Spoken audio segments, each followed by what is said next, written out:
तन के हमारे कुछ कह दही अपन हितैया गने करेला अपन अथुया करेला ना त बड़ी निक लागेला हम कहिना ना त खराब लागेला एकदम हमार बतिया खराबे लागत ह तो जो दोगला आज के बाद हमरा के मेहरारू रात मनी हम तोरा के मरद मानतानी जब देख तब खाली देख के हमर नैहर के देख देख के मुंहे माटी ले ले रहने देख देख के जड़ते रहे ना कौनो काम जे कहती कि कर देता हमर नैहर के अथु में जिससे अपन नहीं खन तैसे हम कहां जानब चल खा ले ढेर मत खिसियो तू ही जब ठूस ल पेट नहीं भरता तो हमरा के खा जा हमर करे जाओ सिंह के खा देने के पेट भरता तू ही लालाल वाल तोहरे पेट में माता में से मिल जा तू ही ठूस ई बता तू मने ठीक करतली ना तू ठीक करतला ना तू ठीक करतला अपन घर द्वार ना देखबी तम तार घर दूरा बेचतनी का कि जगह जमीन बेचतनी कि तोहर छानी मड़ई टटिया का कटवा बेचतनी तो महीना में 4 बार भाई के लड़की देखला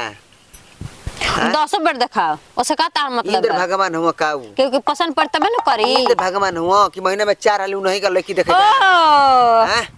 ओ सुपर चलनियो हंसे के जाने में खुद 76 गो छेद बा तू नहीं खा देखे तू थोड़ा ना देखला 5 गो पांचवा ना हम पसंद है पांचवा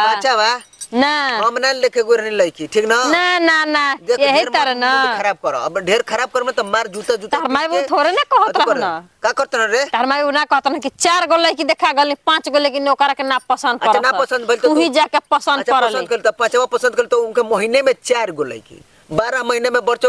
48 गो लड़की छोड़ दहन तो का दिक्कत बा हैं का दिक्कत बा रवा कर के बा तू अपन ओकर पसंद आई ओहनी का तो दादी लड़की देखे माई बाबू नहीं खाम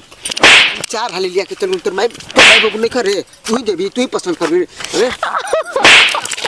मत दे बाबे ना खत्म कर दे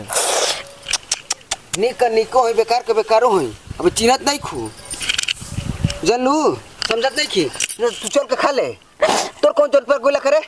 हैं तने के पसंद करबू अपना के ना देख ले कि हमर नाक टेढ़ बा कि हइसन बा तो हइसन बा ई भैया नाक ई टेढ़ बा ई हई तो हई टेढ़ बा हैं